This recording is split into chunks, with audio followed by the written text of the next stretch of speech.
Capítulo 10. Conjuntiva y esclera. Argento.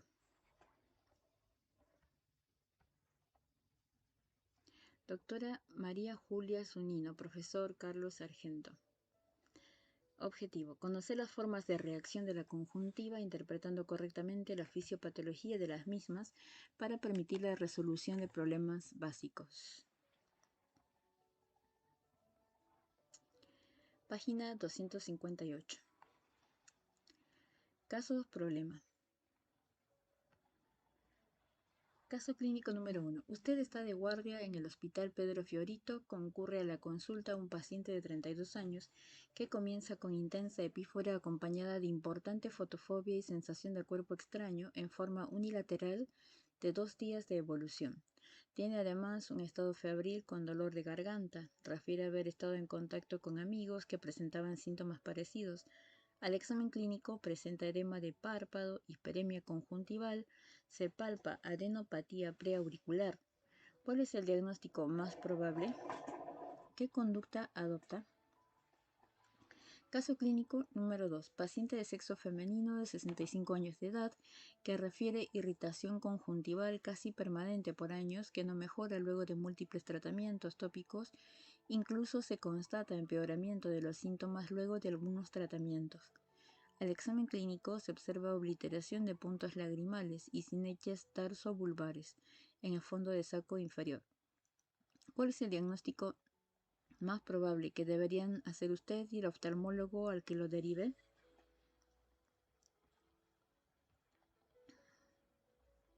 Anatomía. Ver capítulo 1. Aparato visual. Bases anatomofisiológicas, anexos oculares, figura 1.14. Esquema del párpado, espesor y borde libre con los elementos anatómicos más importantes. Funciones de la conjuntiva. Función mecánica. Permite libertad de movimientos del globo gracias a los pliegues de los fondos de saco y del repliegue semilunar y a su laxa fijación. Función protectora de recubrimiento. En la conjuntiva palpebral se ubican los linfocitos y células plasmáticas que responden inmunológicamente, generando sustancias antibacterianas como inmunoglobulinas, interferón y prostaglandinas que constituyen la primera barrera defensiva del ojo. Articulación entre superficies, función de lubricación. La superficie conjuntival es suave y se encuentra humectada para permitir a las membranas mucosas deslizarse fácilmente y sin dolor, una sobre la otra. Contribuye a la correcta humectación y fisiología de superficie, mediante sus glándulas que, unidas a la secreción lagrimal y meibomiana, constituyen el film precorneal, que cumple un rol importante en el mantenimiento del trofismo y transparencias corneales.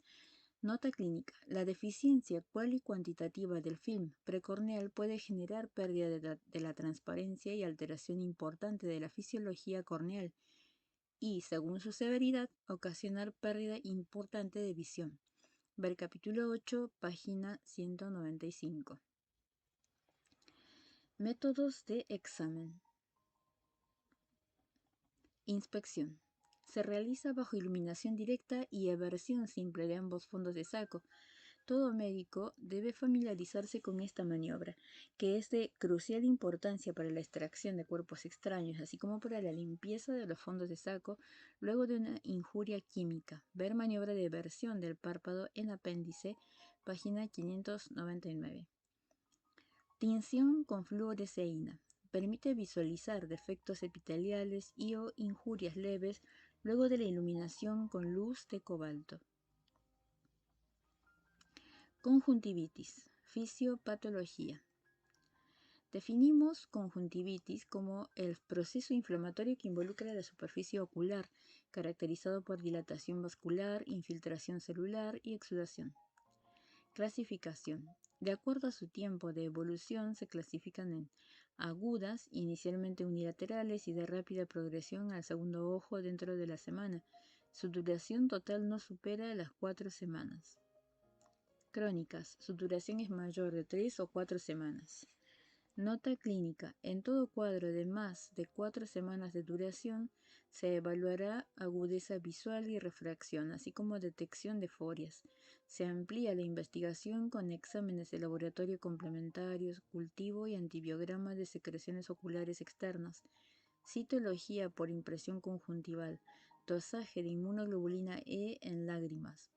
Estos estudios orientarán sobre la causa de la conjuntivitis. En la tercera etapa, si la inflamación persiste, se realiza evaluación inmunológica a cargo de un médico clínico especializado para evaluar la posibilidad de patología autoinmune, como enfermedades Sjögren, pemfigoide cicatrizal y otras, que explican la cronicidad de algunos cuadros. De acuerdo a su etiología, se clasifican en infecciosas, virales, bacterianas, parásitos u hongos; no infecciosas, alérgicas, tóxicas, metabólicas, mecánicas; secundarias a déficit de film precorneal. Desarrollaremos a continuación el síndrome conjuntival inflamatorio. Los síntomas clásicos son ardor, epífora, sensación de cuerpo extraño. Nota clínica: la respuesta conjuntival a la agresión es prácticamente inespecífica. Esto significa que es independiente de la anoxia, por lo tanto, por la sintomatología difícilmente se pueda arribar a un diagnóstico. Para ello es fundamental proceder al examen clínico y biomicroscópico, además de conocer los antecedentes de comienzo y evolución del síndrome. El síndrome conjuntival inflamatorio se compone de una serie de signos clínicos que desarrollaremos a continuación. Hiperemia o inyección conjuntival. Su color es rojo fuerte o ladrillo, lo que la diferencia de la inyección mixta o ciliar, que adopta un tono violáceo. Ver cuadro resumen de los tipos de inyección conjuntival, página 260. En este cuadro, en la figura 10.2, representación esquemática de las diferentes formas de inyección conjuntival muestra. Tipos de inyección conjuntival: simple conjuntivitis, mixta, desórdenes corneales con irritación intraocular, ulceraciones corneales; ciliar, desórdenes de los tejidos profundos y estructuras intraoculares, epiescleritis, escleritis, queratitis tisiforme, iritis, ciclitis. Pericorneal, desórdenes conjuntivales en área limbar, rosácea, flicténula, cuerpo extraño, queratitis herpética.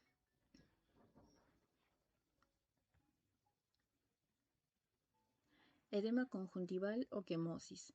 Se observa como edema translúcido de la misma generado por una colección de linfa en el espacio subconjuntival a nivel vulvar. Se produce por aumento de la permeabilidad de los vasos. Es frecuente en procesos inflamatorios y alérgicos, así como en tumores orbitarios y fístula carotido cavernosa. Puede adoptar color amarillento luego de traumatismos, lo que obliga a descartar perforación posterior del globo ocular. Ver la figura 10.3 y capítulo de trauma. En la figura 10.3 se ve la quemosis.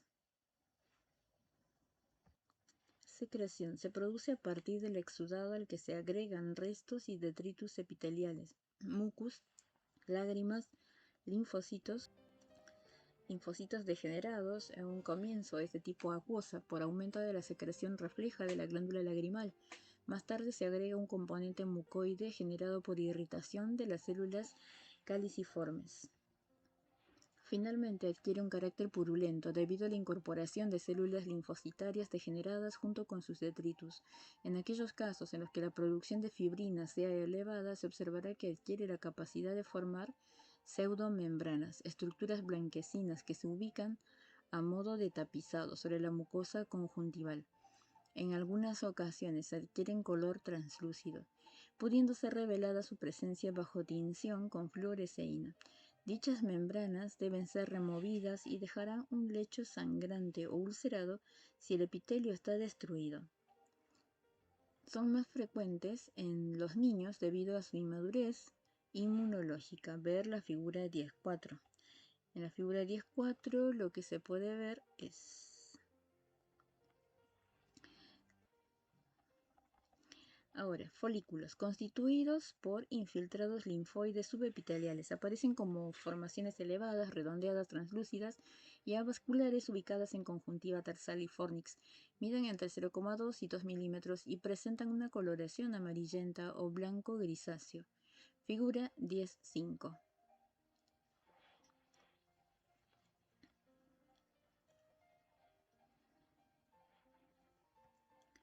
Papilas. Estructuras prominentes de mayor tamaño que los folículos presentan un eje conectivo vascular que los caracteriza y genera aspecto de petequiado a la mucosa. Histológicamente se trata de infiltrados leucocitarios difusos sin organización precisa, con edema y neovasos centrales. Entre las papilas, el epitelio se invagina adquiriendo así un aspecto adoquinado característico en algunos procesos como la conjuntivitis primaveral. En la figura 17 se ven las papilas. Otras lesiones, flicténulas. Inflamación nodular de la conjuntiva que asienta en el limbo esclerocorneal, que evoluciona sufriendo fenómenos de necrosis en su centro, formando una pequeña úlcera. Acá vemos una flicténula en la figura 18. Abscesos. Son raros, pueden suceder a nivel de la carúncula, con frecuencia drenan espontáneamente. Granulomas, masas sésiles o polipoides que representan inflamación crónica, compuestos por fibroblastos, células plasmáticas e histocitos. Son característicos de procesos como tuberculosis, tularemia y algunas micosis. Fisiopatología de las manifestaciones clínicas. Fase inicial. Como en toda reacción inflamatoria, debemos considerar en una primera etapa una fase acelular de respuesta rápida, con activación de la vía clásica y alterna del complemento. Le sigue una fase de ampliación de la respuesta inflamatoria caracterizada por la presencia de fenómenos vasoactivos inducidos por las citoquinas liberadas en la primera etapa. Fenómeno vasodilatación, signos hiperemia, alteración de la permeabilidad capilar, signos edema, detritus celulares, signo secreción, estímulo de las glándulas serosas, signos epífora, estímulo de receptores H1, signos ardor. Fase crónica. La proliferación celular con neovascularización genera las lesiones básicas ya descritas que coexisten generando un cuadro de superposición que tiende a entorpecer el diagnóstico. Fenómeno. Inflamación tórpida, proliferación celular, neovascularización, signos, folículos, papilas, granulomas, flicténulas. Fase de resolución. Durante esta fase se generan lesiones cicatrizales que, según su magnitud, pueden ocasionar diversos grados de disminución de agudeza visual. Proliferación, tejido conectivo intersticial, neovascularización, proliferación de fibroblastos, cicatrización. Nota clínica. En las primeras 48 horas de la infección viral debe evitarse el uso de los corticoides debido a la extensa superposición que presenta la sintomatología con los cuadros generados por herpes virus. Sin blefarón se denominan así a la fusión o adhesión de la conjuntiva vulvar con la palpebral, impidiendo en algunas ocasiones el normal movimiento del globo ocular. Es característico de las enfermedades mucosinequiantes como el pemfigoide cicatrizal. El síndrome de Stevens-Johnson, quemaduras químicas, traumas, terapia radiante y algunos casos de conjuntivitis atópicas severas. En estas fotografías de la figura 19 y 10.10 tenemos pemfigoide cicatrizal.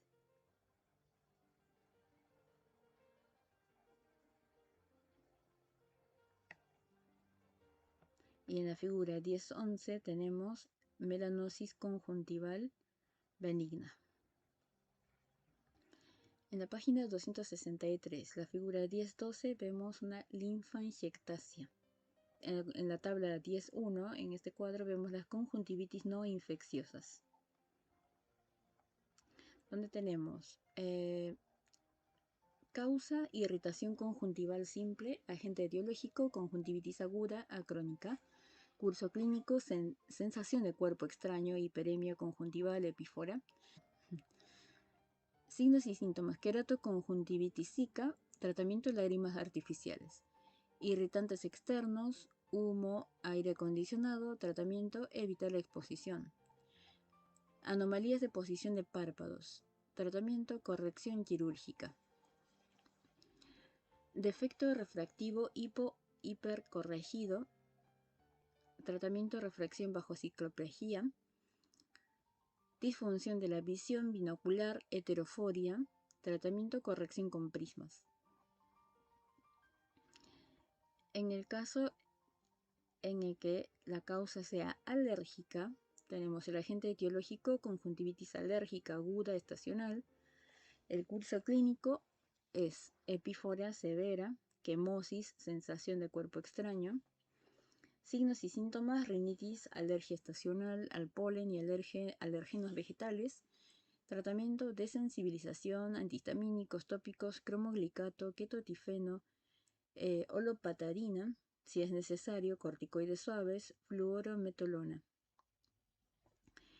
Si el agente etiológico de esta causa alérgica es una conjuntivitis papilar gigante, tenemos que el curso clínico es una hipertrofia similar a conjuntivitis vernal. Signos y síntomas: abuso de uso de lentes de contactos blandos. Tratamiento, discontinuar el uso, antiinflamatorios y lubricantes tópicos. En el caso de una conjuntivitis vernal aguda estacional, tendremos papilas gigantes en tercio superior, aspecto de adoquinado, nódulos de trantas en el limbo, disposición anular. Se da en varones jóvenes, preadolescentes con historia de atopía. Tratamiento, tópico, corticosteroides, lubricantes, sistémico si es necesario, inmunomoduladores vía oral. Enfermedades mucocinequiantes, como por ejemplo el síndrome de Stevens-Johnson hiperagudo, que produce conjuntivitis membranosa que evoluciona al simplefarón. Hay un desorden inmunológico tóxico secundario a reacción medicamentosa. Y el tratamiento, higiene diaria de fibrina conjuntival, lisis de simplefarón. Enfermedad mucocinequiante pemfigoide ocular crónico. Tenemos conjuntivitis bilateral crónica que progresa al simplefarón con obliteración de los fondos de saco conjuntivales. Proceso autoinmune con curso episódico crónico clásicamente empeora con el uso de medicación con conservantes citotóxicos. Tratamiento, tópico, lágrimas artificiales sin conservantes, antibióticos en caso de sobreinfección, sistémico, esteroides y agentes inmunosupresores. En esta tabla tenemos las conjuntivitis infecciosas.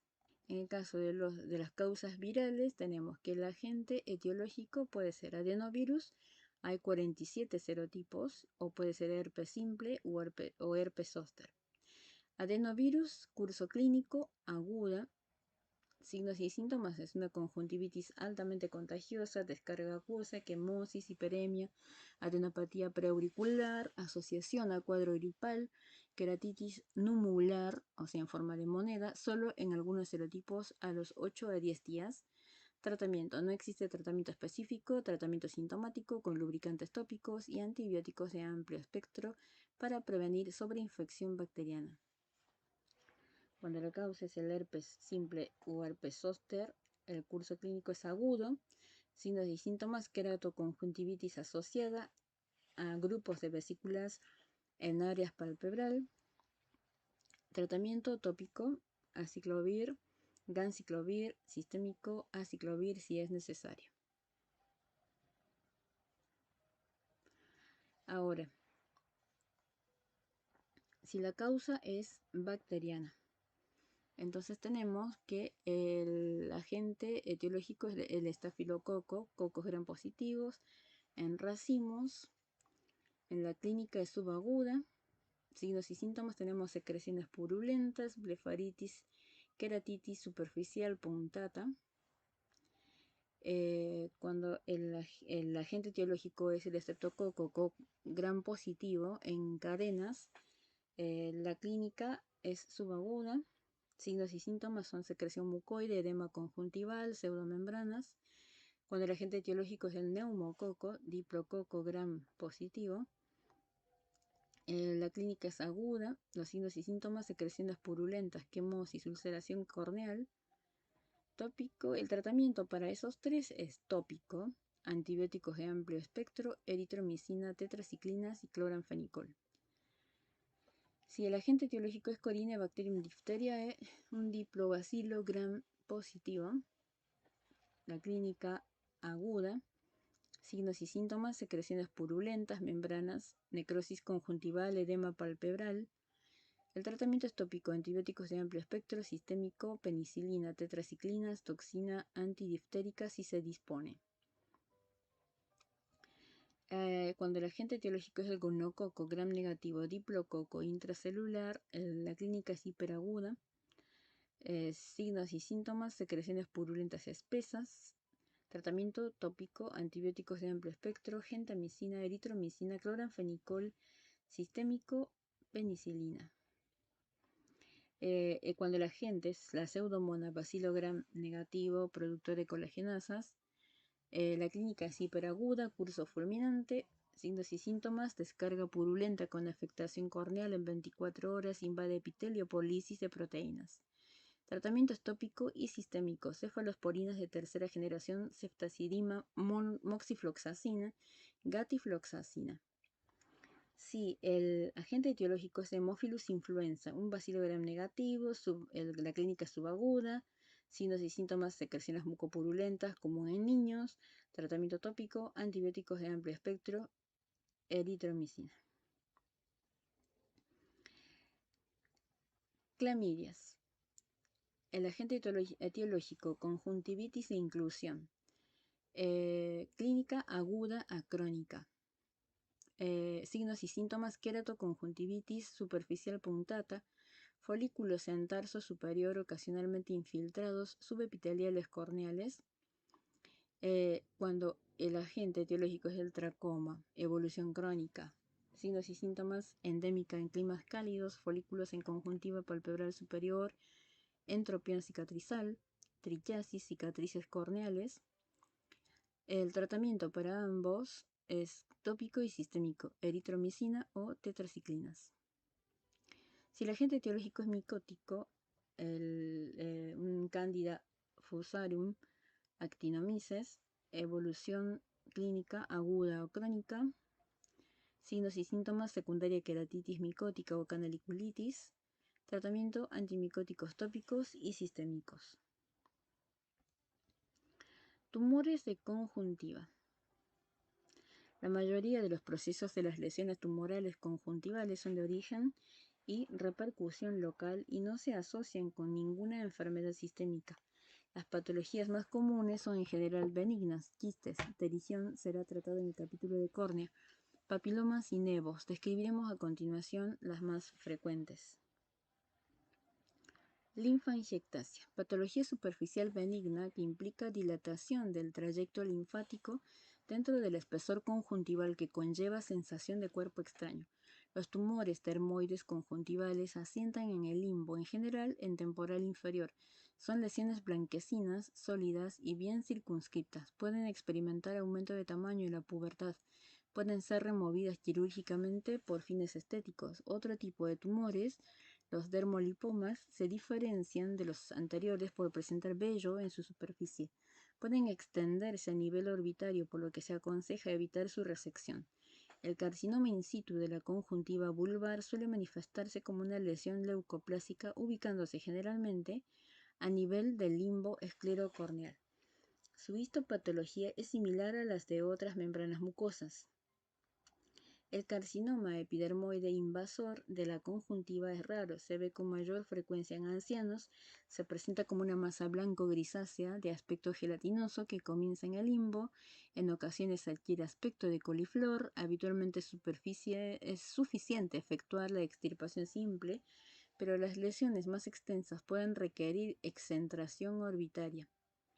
Las metástasis son infrecuentes, tienden a localizarse en los linfáticos regionales preauriculares, cervical anterior y submaxilares. Es muy raro el melanoma maligno de conjuntiva, puede formarse de novo o de un nevo preexistente o de una melanosis adquirida. La extirpación local puede ser curativa, pero las lesiones extensas pueden comportarse como un carcinoma espinocelular y requerir excentración orbitaria. Más raro aún es el melanoma amelanótico, que debe sospecharse ante lesiones con intensa vascularización. En la figura 10.13 se muestra el melanoma conjuntival invasor.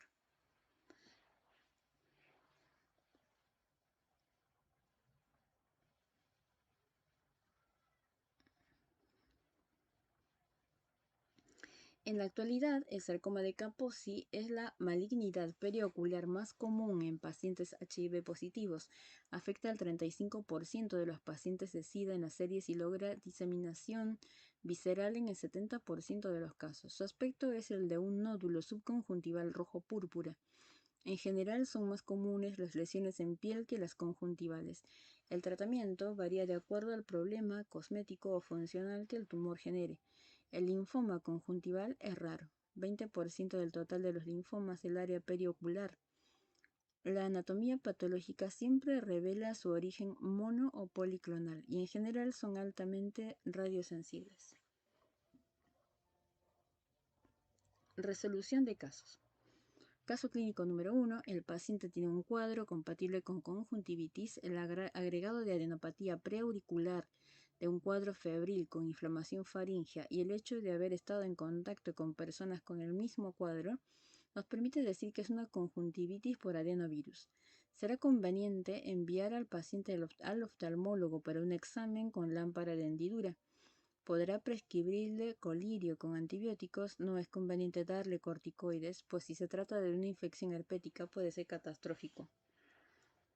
El oftalmólogo ratificará el diagnóstico por la presencia de folículos y realizará el examen de la córnea para descartar su compromiso infiltrados subepiteliales. Y por favor no se olvide, lávese bien las manos luego del examen, es muy contagiosa. Caso clínico número 2. Es muy frecuente en la práctica de la medicina general y la oftalmología. La consulta de un paciente con irritación conjuntival crónica. Quizás la etiología más frecuente de este cuadro sea la polimedicación indiscriminada que causa irritación química producida por los conservantes de los colirios. Estas medicaciones también pueden producir un pemfigoide cicatrizal secundario a drogas que se distingue del primario, de etiología claramente autoinmune. El paciente en cuestión tiene los fondos de saco obliterados, lo que nos da la pista de que puede tener esta enfermedad. Usted deberá enviar al paciente al oftalmólogo, quien ratificará el diagnóstico con una biopsia de conjuntiva. Resumen, lo importante en conjuntivitis. La respuesta conjuntival es inespecífica.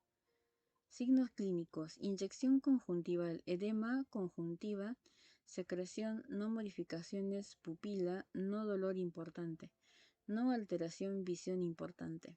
No prescriba tratamiento con corticoides hasta no saber el diagnóstico. Los diagnósticos diferenciales surgen de la a veces compleja recolección e interpretación de datos clínicos y de laboratorio. Los tratamientos son variados, basados en brindar alivio sintomático al síndrome conjuntival inflamatorio. Inflamaciones de la esclera, epiescleritis y escleritis. Una de las patologías más frecuentes e importantes son las inflamaciones de la esclera. Si comparamos la esclera, epiesclera, con una articulación donde la esclera es el hueso y la epiesclera la sinovial, comprenderemos cómo la esclera se puede inflamar cuando existen enfermedades del colágeno. Ver también irrigación de conjuntiva y esclera. Figura 1.16. En general, hay dos tipos de inflamaciones de la esclera superficial, episcleritis y profunda escleritis. La primera no suele ser grave para el globo ocular ni asociarse con una enfermedad general. Por el contrario, la segunda puede ser grave y suele asociarse a una enfermedad general. En la figura 1.16 se muestra la irrigación de los párpados, conjuntiva y uvea. Arteria conjuntival anterior, arteria ciliar anterior, arteria conjuntival posterior, el círculo arterial mayor, capilares marginales, arterias recurrentes coroideas, venas coroideas, arteria ciliar larga posterior,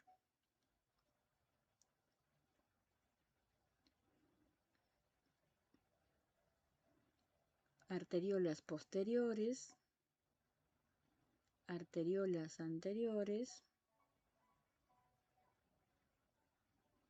venas del iris, arteria del iris. Acá tenemos el canal de Schlemm, córnea.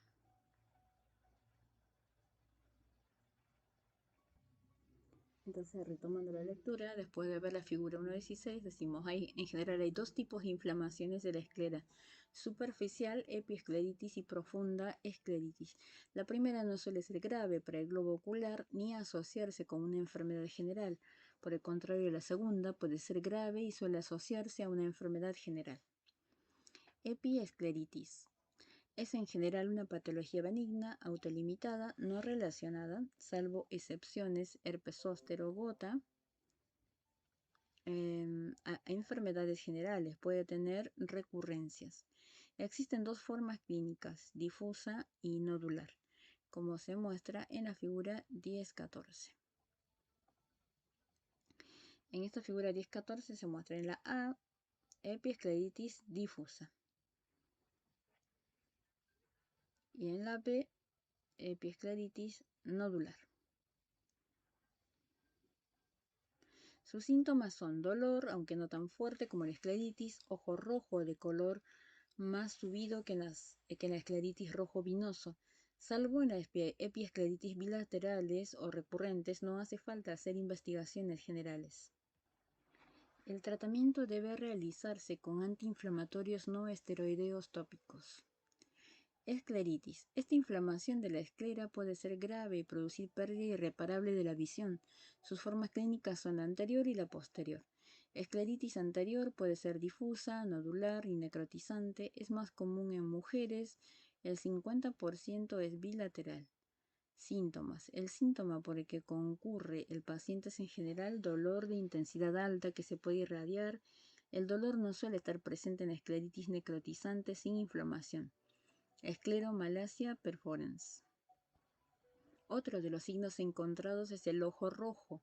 El color es rojo violáceo, no se desplaza al mover la epiesclera ni se blanquea con la epinefrina colocada localmente. La escleritis necrotizante sin inflamación, escleromalacia perforans, se asocia a una enfermedad general, artritis reumatoidea poliarticular. La forma necrotizante se presenta con gran dolor y tiene peligro de perforación. Figura 10.15.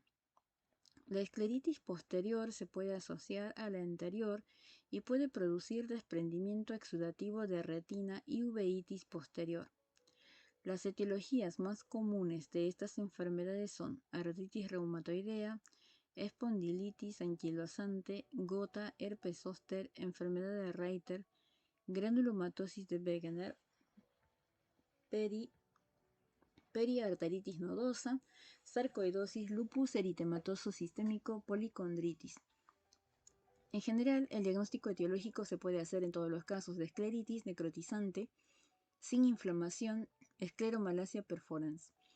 En el 50% de los casos con escleritis nodular y necrotizante con inflamación. En el 33% con enfermedad difusa anterior y solo en el 10% de las escleritis posteriores. Estudios complementarios. Ante el diagnóstico de epiescleritis bilateral o recurrente o el de escleritis, se debe encarar los siguientes estudios complementarios. Análisis de sangre, recuento, fórmula eritrosedimentación, factor reumatoideo, anticuerpos antinucleares, proteína C reactiva si se sospecha granulomatosis de Wegener o periarteritis nodosa. Anticuerpos antinucleares citoplasmáticos ANCA. Ácido úrico, test para sífilis. Bien, en esta imagen,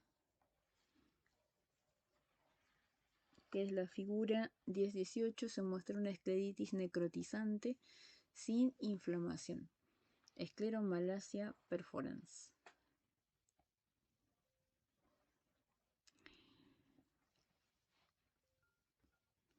En la figura 10-17 muestra una ecografía A más B. En escleritis posterior, obsérvese el engrosamiento de la pared ocular resultante de la inflamación y edema del espacio epiescleral o espacio de Tenon. En la figura 10-18 se muestra la ecografía modo B, donde se efectúa biometría del espesor esclerocoroideo, 3,4 milímetros para un valor normal de 1,2 milímetros de espesor. Estudios radiológicos: radiografía de tórax, radiografía sacroiliaca, espondilitis anquilosante, radiografías de otras articulaciones si se sospecha gota, artritis reumatoidea o sarcoidosis. Estudios oftalmológicos: ecografía A-B. Será necesario realizarla en los casos en que exista escleritis posterior. Se observa engrosamiento de la pared posterior del globo ocular y de la esclera perineural, lo que genera el signo de la T.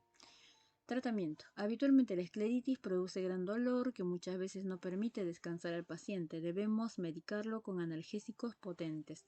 Para disminuir la inflamación se usarán corticoides locales en forma de colirio. Las inyecciones subconjuntivales están contraindicadas por el peligro de perforación. Se pueden usar también en los casos menos graves antiinflamatorios no esteroideos, ibuprofeno y diclofenac. Cuando existe severidad en enfermedad, áreas de isquemia en la esclera, deben usarse corticoides sistémicos. En la escleritis necrotizante deberá usarse tratamiento inmunosupresivo, ciclosporina, ciclofosfamida. En los casos de escleritis necrotizante, una vez que se controló la inflamación, puede ser necesario colocar quirúrgicamente un injerto de esclera para tratar el estafiloma. Complicaciones en la evolución. Las complicaciones más frecuentes son catarata, glaucoma y uveitis. Las escleritis posteriores pueden cursar con desprendimiento de retina. El pronóstico puede ser reservado en los casos de escleritis necrotizante a pesar del tratamiento. Entonces, resumen: epiescleritis, escleritis. Inflamación en epiescleritis, epiesclera. En la escleritis, esclera. En la epiescleritis, gravedad no. Color rojo. Dolor poco. Enfermedad general rara. Laboratorio no. Sí bilateral recurrente. Tratamiento antiinflamatorio. Escleritis, inflamación, esclera. Gravedad sí. Color rojo azulado. Dolor mucho. Enfermedad general frecuente. Laboratorio sí. Tratamiento: corticoides, inmunosupresión.